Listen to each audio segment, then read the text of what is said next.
নমস্কার বন্ধুরা, আজ আমি নিয়ে এসেছি দুর্দান্ত স্বাদের নিরামিষ পালং শাকের একটি রেসিপি, যার স্বাদ ও সুগন্ধে ভাত বলুন বা রুটি এক নিমেষেই কিন্তু খাওয়া হয়ে যাবে।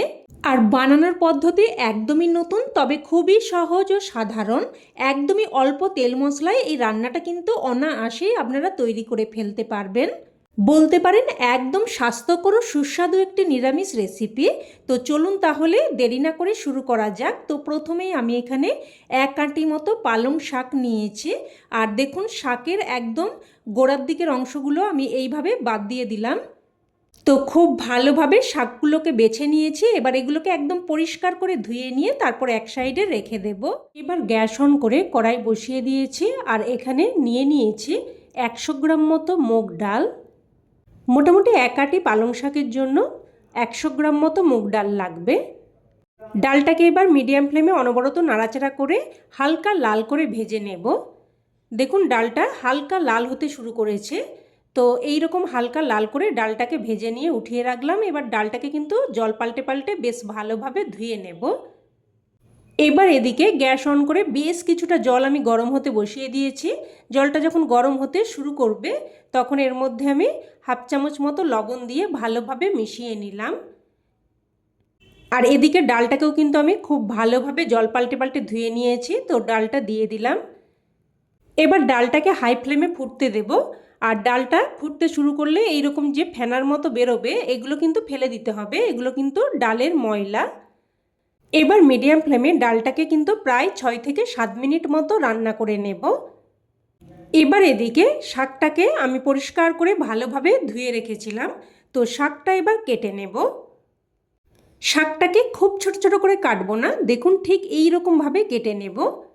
পালং শাক খুবই নরম, তাই একটু বড় বড় করে কাটলে খাওয়ার সময় শাকটা যখন মুখে পড়বে খেতে কিন্তু বেশ ভালো লাগবে। তো দেখুন, সমস্ত শাকটাই আমি কেটে নিয়েছি। এবার শাকটা উঠিয়ে রাখলাম। এবার এদিকে প্রায় 6-7 মিনিট মতো রান্না করে নিয়েছি। আর ডালটা দেখুন সেদ্ধ হয়ে গেছে, তবে একদম গলে মিশে যায়নি। দেখুন গোটা গোটা আছে, অথচ ডালটা কিন্তু সেদ্ধ হয়ে গেছে। এবার ঠিক এই পর্যায়ে কেটে রাখা পালং শাক দিয়ে দিতে হবে।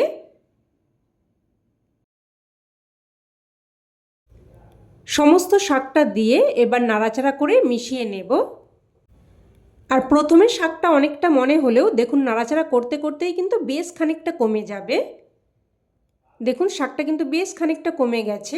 এবার এখানে দিয়ে দিচ্ছি কয়েকটা চেরা কাঁচা লঙ্কা, তবে ঝালটা কিন্তু অবশ্যই আপনারা আপনাদের স্বাদ অনুযায়ী দিয়ে দেবেন। লঙ্কাগুলো দিয়ে একটু মিশিয়ে নিয়ে এবার একটা ঢাকনা দিয়ে মিডিয়াম ফ্লেমে প্রায় 3-4 মিনিট মতো রান্না করে নেব।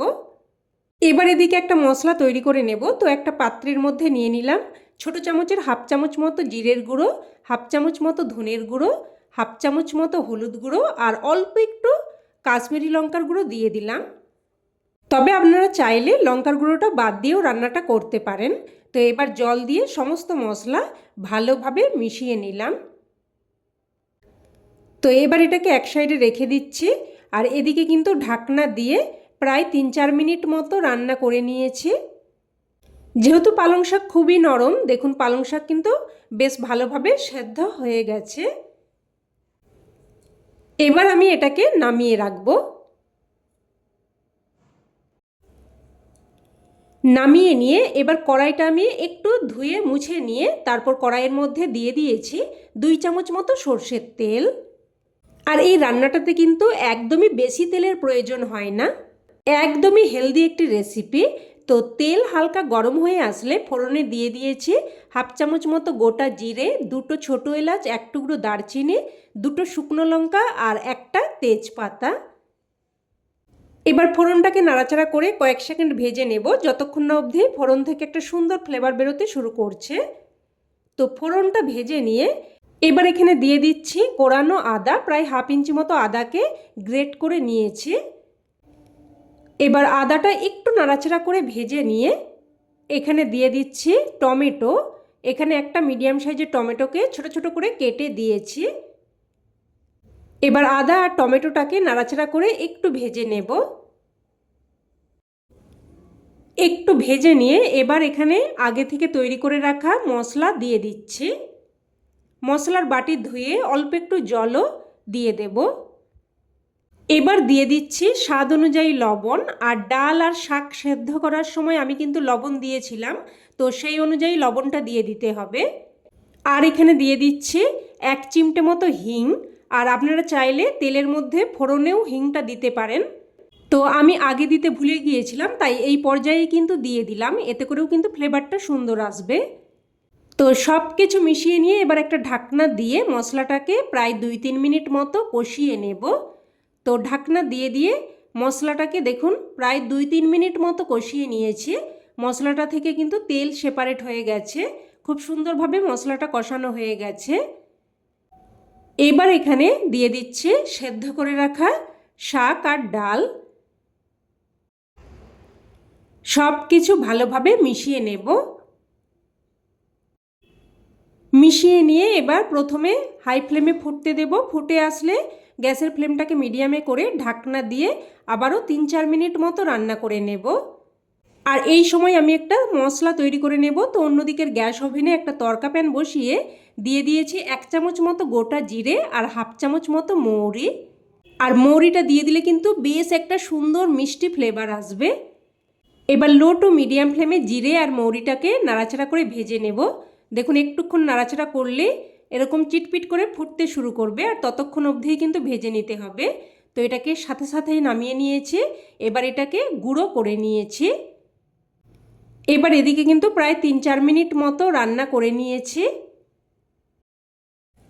আবারও একবার নাড়াচাড়া করে মিশিয়ে নিলাম। এবার এখানে দিয়ে দিচ্ছি 1/2 চামচ মতো চিনি। আর অবশ্যই একটু মিষ্টি কিন্তু দিয়ে দেবেন, তাতে করে স্বাদটা সুন্দরভাবে ব্যালেন্স হবে আর খেতেও কিন্তু খুবই ভালো লাগবে। চিনিটা দিয়ে ভালোভাবে মিশিয়ে নিয়ে এবার যে ভাজা মশলাটা আমি গুঁড়ো করে রেখেছিলাম ওটা দিয়ে দিলাম। আর এই মশলাটা দেওয়ার সাথে সাথেই কিন্তু একটা সুন্দর ফ্লেভার বেরোতে শুরু করেছে। আপনারা যখন রান্নাটা করবেন এটা ফিল করতে পারবেন। তো গুঁড়ো মশলাটা দিয়ে মিশিয়ে নিয়ে একটা ঢাকনা দিয়ে জাস্ট 2 মিনিট মতো রান্না করে নিয়েছি। এবার এখানে দিয়ে দিচ্ছি কিছু কুচানো ধনেপাতা। তবে আপনারা চাইলে কিন্তু সবশেষে একটু ঘিও দিতে পারেন, তবে আমি আজ আর কিন্তু ঘিটা দিচ্ছি না। তো কুচানো ধনেপাতাটা দিয়ে ভালোভাবে মিশিয়ে নিয়ে এবার গ্যাসের ফ্লেম বন্ধ করে একটা ঢাকনা দিয়ে স্ট্যান্ডিং টাইমে রেখে দিলেই রান্না কিন্তু একদম তৈরি। এবার এটা গরম ভাত, রুটি যে কোনো কিছুর সাথেই পরিবেশন করতে পারেন। খেতে কিন্তু এক কথায় জাস্ট ফাটাফাটি লাগে। দারুণ সুস্বাদু স্বাস্থ্যকর একটি রেসিপি। অবশ্যই এইভাবে একবার বানিয়ে দেখবেন, না হলে কিন্তু এর স্বাদ আপনারা উপলব্ধি করতে পারবেন না। তো রেসিপি কেমন লাগলো অবশ্যই কমেন্টে জানাবেন। আর ভালো লেগে থাকলে প্লিজ একটা লাইক দিয়ে দেবেন।